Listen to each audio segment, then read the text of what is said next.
So what I think about in the section with a piano and expressive marking is that you really want to create a contrast with the first phrase of the music, because this is, I mean, they're the same note, like G and A, G and A. It's just that not only is it an octave lower, but specifically marked that it has to be played with piano sound.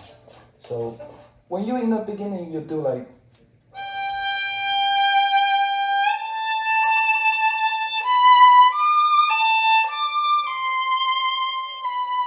right? So in the second phrase, you have to somehow make it a little different.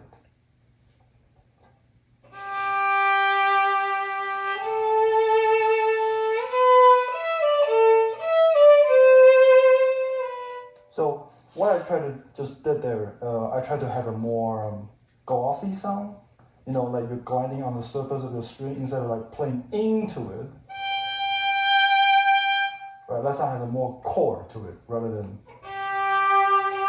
this is just like gliding, like you're skiing on the surface of it. Yeah. So try that and see how it feels on your hand. Oh yeah. Oh sorry. Yeah. Also, by the way, just relax with vibrato because I think a lot of us violinists we try to work too hard. Yeah. Yeah, a lot of times. But it's actually like it takes only about like 30% of the effort that we're using to achieve what we're trying to achieve. Yeah. Yeah. So yeah, keep that in mind.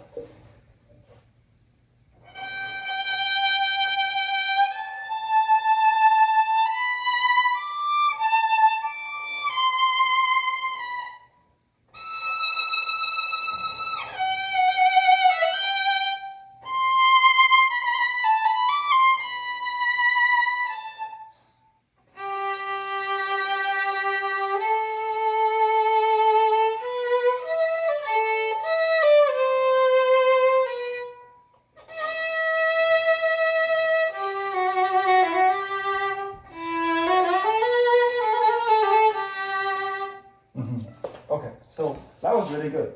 So now when we get to maybe like a bar or two before the crazy sixteenths, we have to really just try to think about how we are going to get into it because you don't want there to be like a gap or like a cutoff in your music, right? So what I would do in this kind of situation is that I don't know why, but like trios to me are just they're always longer than I think they are.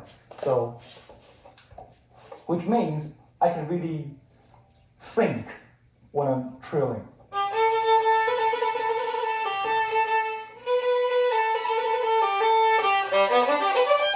So what I think about when I'm trilling is that where in the bow do I need to be to play the 16th passages?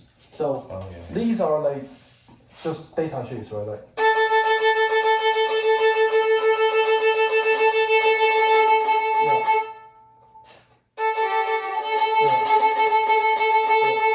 so data sheet is not complicated at all. Yeah. It's just that with the fingering you have like your left hand to worry about, you have the string crossing to worry about, and then it becomes complicated.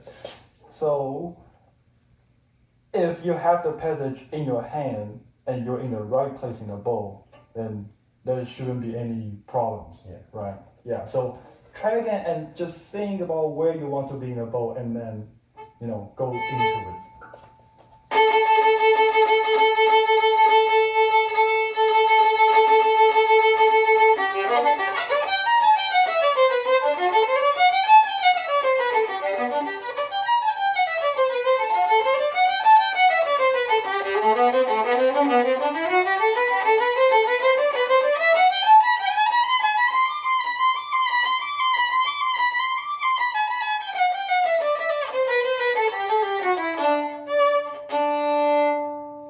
Very good.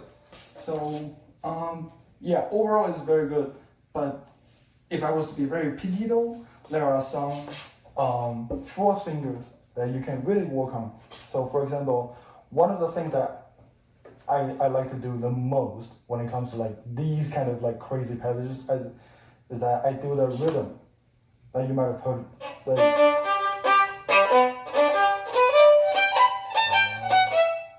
So what that does to you is that you're training your brain to act fast, but in a very slow manner.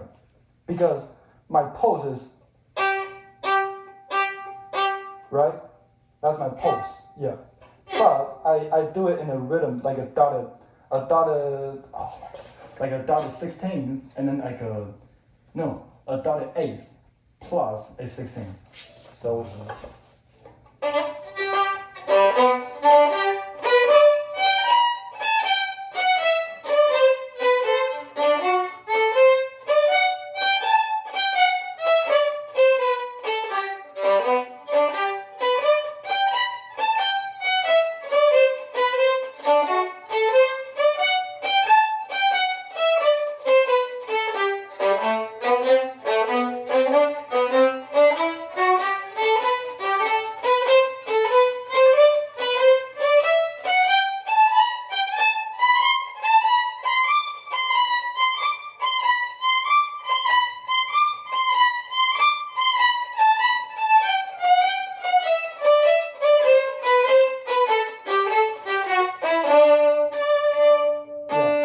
Something like that, and then vice versa.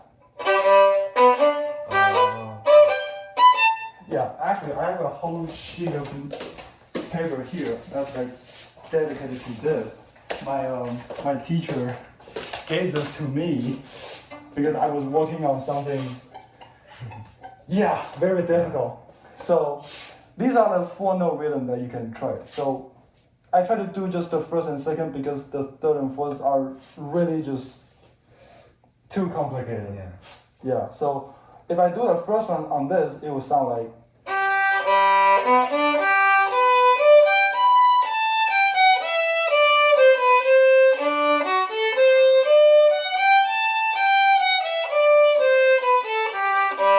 Right, and so on. And the second one will be.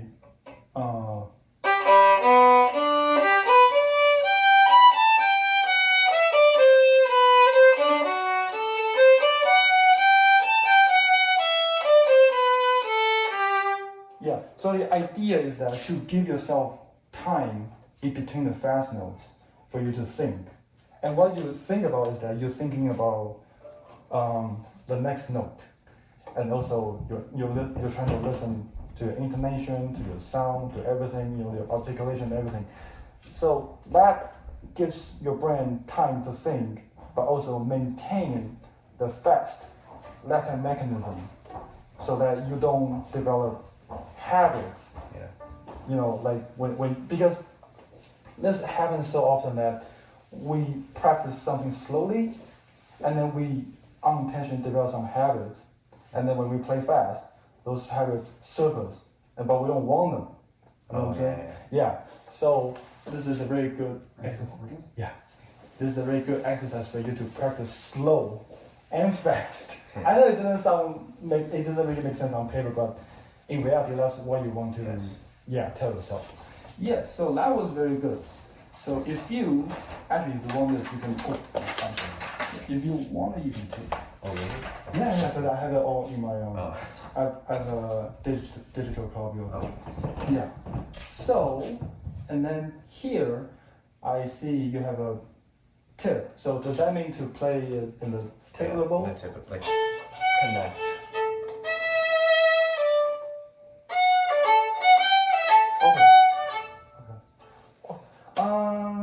So one thing I would watch out for is that you don't want to press too hard when you're in the tip of the bow because it's easier to like choke your sound.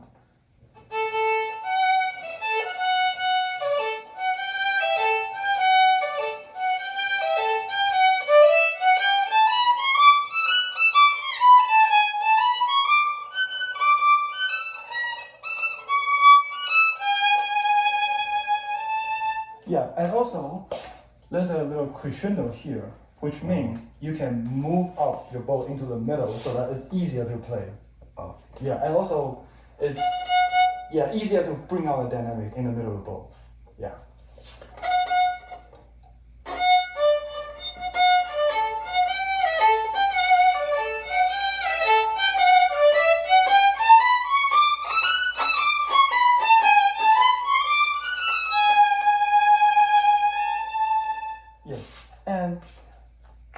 have to really stop your bow. Like I see a lot of. It's one because this kind of rhythm is what we call a sequence. Yeah. What sequence mean is also you know what I mean. Pattern. Yeah. So you want them to be one huge phrase instead of like 1, 2, 3, 4, 5, 6, 7, 8. So you want to.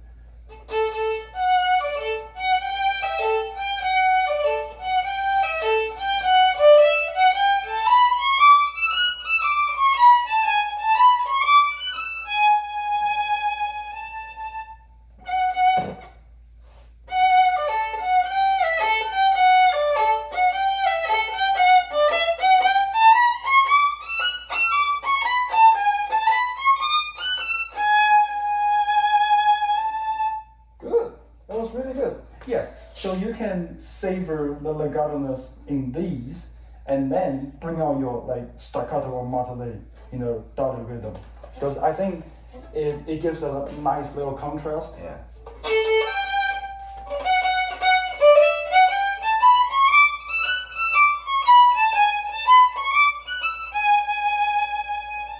Yeah. Also like a character change. Yeah. Okay. Yeah. So that's really good. Yeah.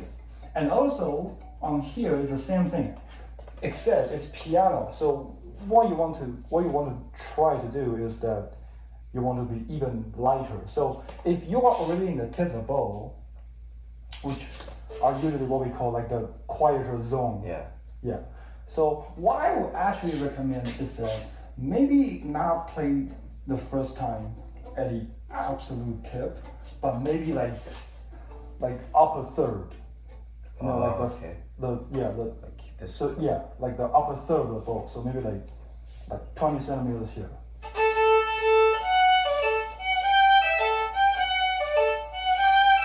And then when you have to play even quieter at piano, you can use even less bow.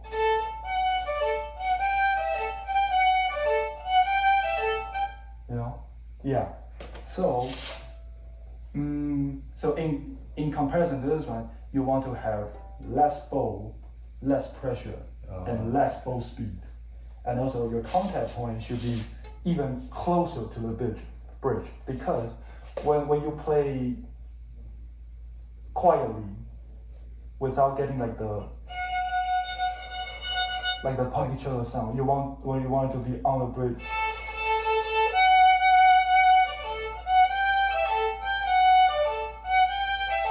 Without making it like a bad sound. Yeah. So you can try that. So from here. Yeah, sure.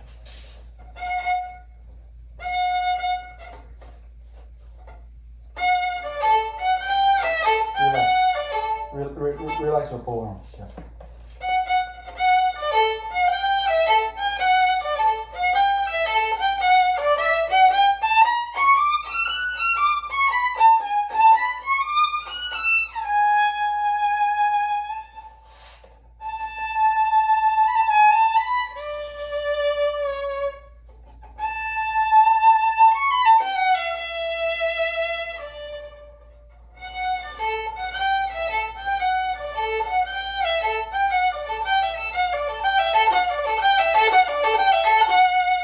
Yes, that's pretty good. Yes. But when you get to here, when you see that crescendo, you can try to, again, you want to move out your bow so that it's easier to do the dynamics.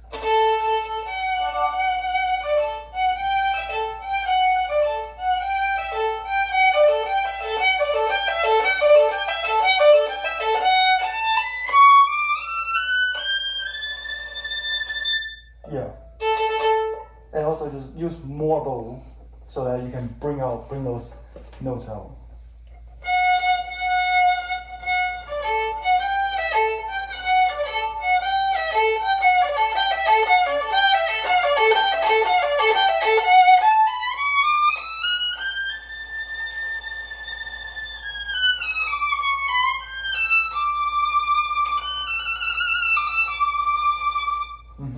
Yep. Really good. So these eighth notes to me because we haven't really like throughout the whole piece we haven't really seen like a lot of eighth Yes. notes, right?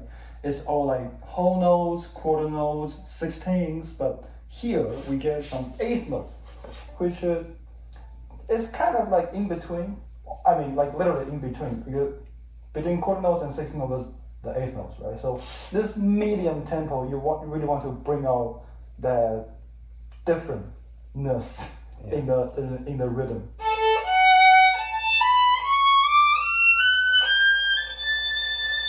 So what I would do is that I will play this just this bar though. Well, actually like 1, 2, 3. Well, these 3 bars, I guess. Yeah, I will play them broader, like Broad. yeah, broad, like.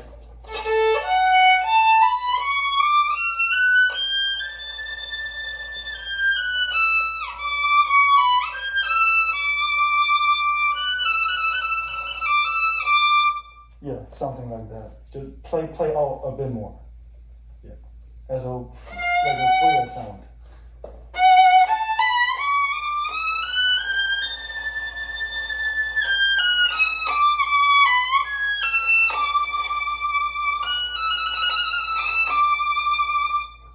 Yes, but watch out for like when you when like we call this like attack, but I don't really like a word because attack, like what I'm saying is that the moment you first make a sound, right? That's like an attack. But I don't like that word because that kind of symbolizes like harsh, like a little harshness to me. But in this case, it's not harsh. So you want to watch out for your attack on the string to be not harsh, but like a rounded sound. Instead of, you hear the difference? Yes.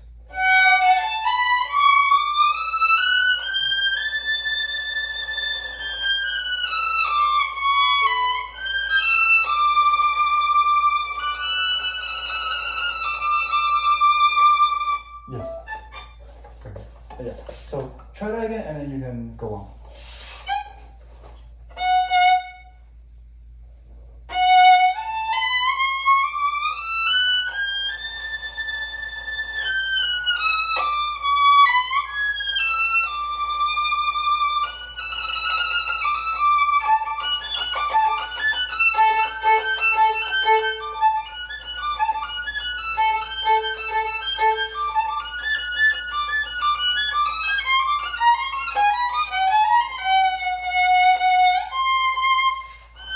Okay, so shifting is one big thing that we try to work on every day. So, yeah, I don't like this kind of passage too, but like when we face them, when we have to face them, you just kind of have to, you know, like you really have to.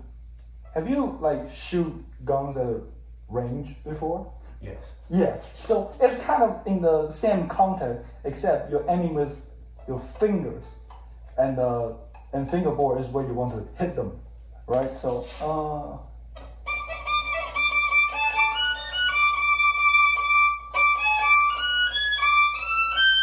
yeah, so E, G, and C sharp. How are you gonna get? Yeah, so here you're actually shifting down from 6th position to 5th, right? So you want to extend your index finger to the C sharp.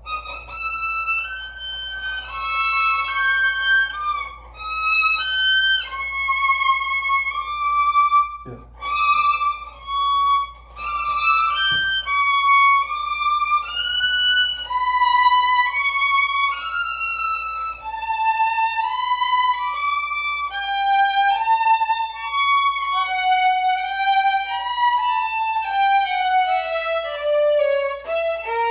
Yes. So what you want to do is that you really want to, because this is like another kind of sequence, right? Like the fingering wise, like it's all the same. But the intervals are not the same every time. So you have to figure out where am I shifting down a semitone or am I shifting down like a whole tone. So the first one, right, the E, G, and C, that is a semitone because That's sixth position, right? That's a semitone. Yeah. And then the next one. Now this is a whole tone because right, like separate fingers. So you want to aim your index finger a little bit lower than last time to hit a B. And then the next one. Also a whole tone.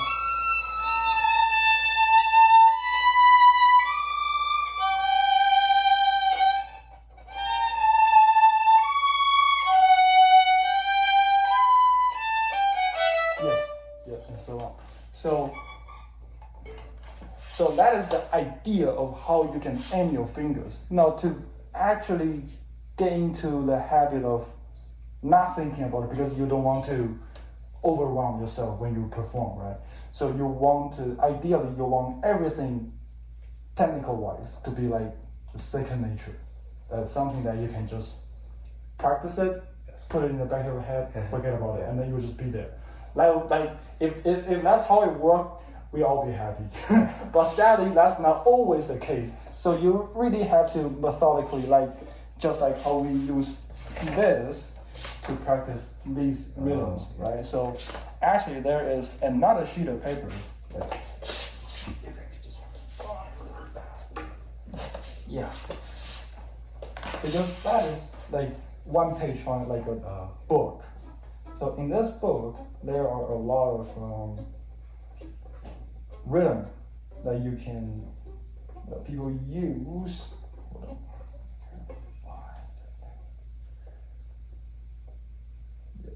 So these are this is that page, the four note rhythm, and then he also has three. So it's da da da da da da or da da da da da da da da da or da da da da da da. It's just very methodical. So this is how you want to practice in the same context, because you're dealing with string crossings and left hand in general. Yes. But here you don't have string crossing, but what you have instead is shifting. Yeah. Right. So again, like same context, you want to practice something slow but fastly. Yeah. So that's something you can try. So also, I will watch out when you go into this, because here you have your dynamic marking as piano, and then you have a crescendo here, and then you have forte. So when you try to use your bow to think about this, like what do you think that's telling you, like by dynamic? Play more towards this fingerboard, but then get closer as the passage goes on, like, and use more bows. Yes. I do agree with that, except when you have medium or fast notes, like they're eighth note, they're triplets, right? Like besides they're like these notes are on the higher register, which means you don't really want to stay too far away from your bridge, because otherwise it will be, that's not a good sound, right? So what I would do instead is that I would either increase or reduce how much bow I'm using. So that's like a piano volume to me, right? But if I want to, like, for example, I would just do the E string and then I will follow dynamics.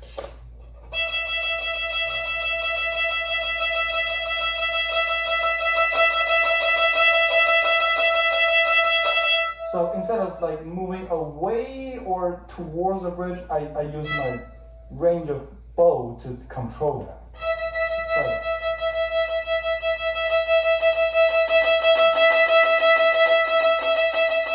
Yes. Also, just you really don't have to press as much as with your index finger. You can just let it glide.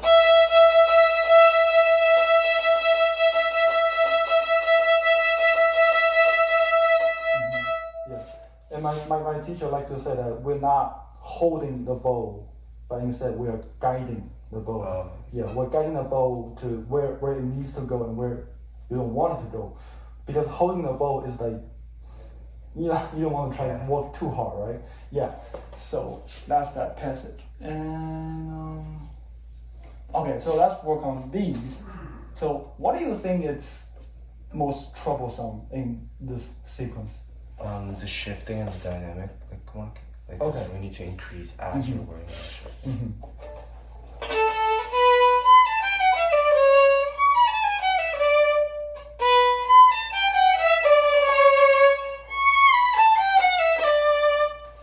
Okay.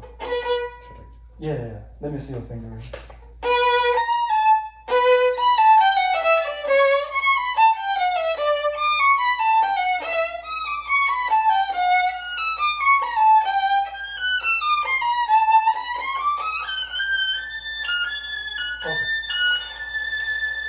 So you're shifting from the first and then to the third. Yes. And then to the fifth. Yes. Okay. So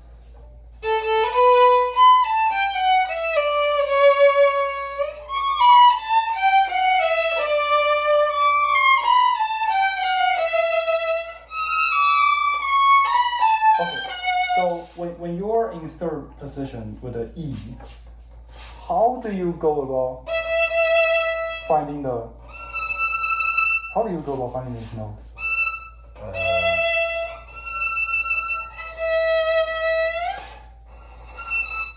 So you do like a.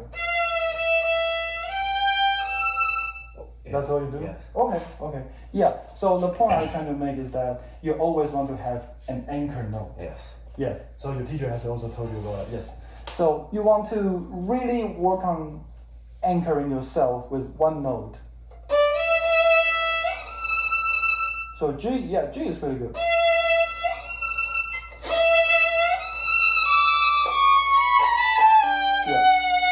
Yeah. So maybe you just need to do some rhythm and then you'll be really good.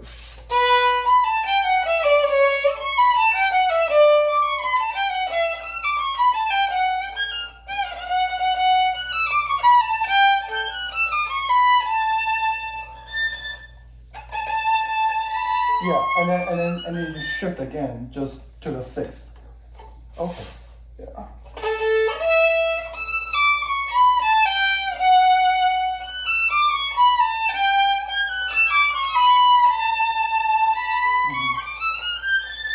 Okay, so play it again, but play it slower. Really try to feel your anchor.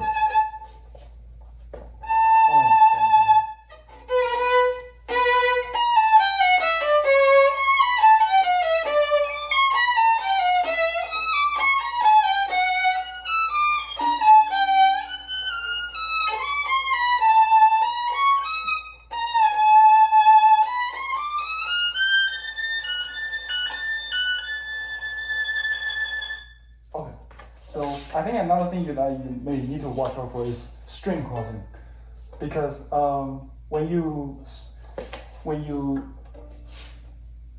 cross from A string to E strings, like that's from A to E, right?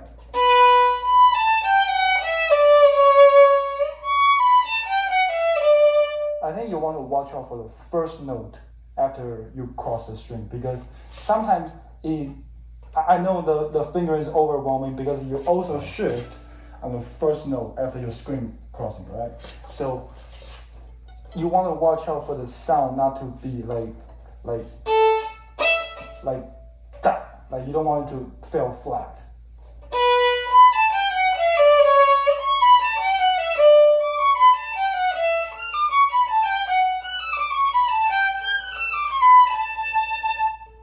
Basically, is that you want to keep a roundness to your sound throughout the whole time. So you want to watch out for your string crossing, and how to do that is you can do this when you're practicing slow, trying to watch out like what's really happening in this area.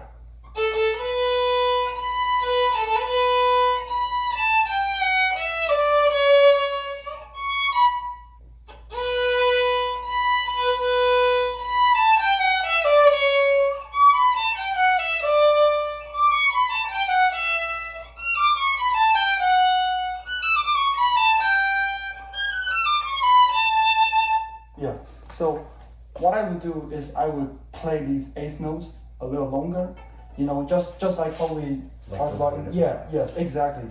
You want to practice fast but slow. So you give yourself time on the downbeats, like the 1 and 2, 1, 2, 1, 2, 1, 2. And then you want to just sprint, I like to call sprint. Yeah. Sprint through the scales, but reassure yourself on the eighth notes. You know, remind yourself what you need to watch out for and hear when you play, and then sprint through the Prepare, fast stuff. yeah. So you can, if you want to try that again. Yeah. Try to anchor yourself on the eighth notes.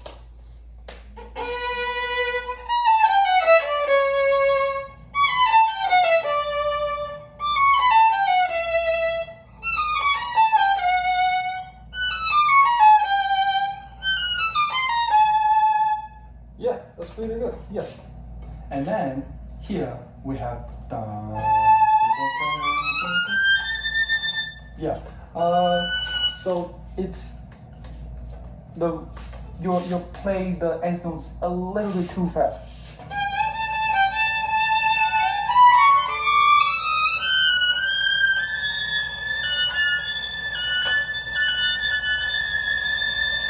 Yeah, so the rhythm here is dun dun dun dun dun dun dun dun dun dun dun dun dun. Yeah.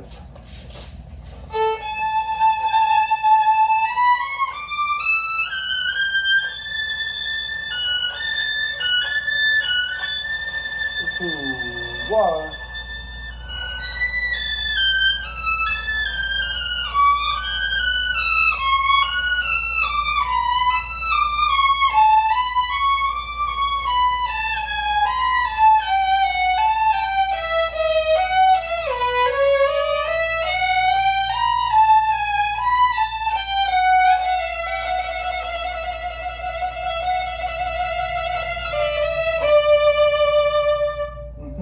Yes. So here, these same logic applies here and here because you're just on one string. Like you don't have to deal with string crossing. All you have to do is, you know, shifting.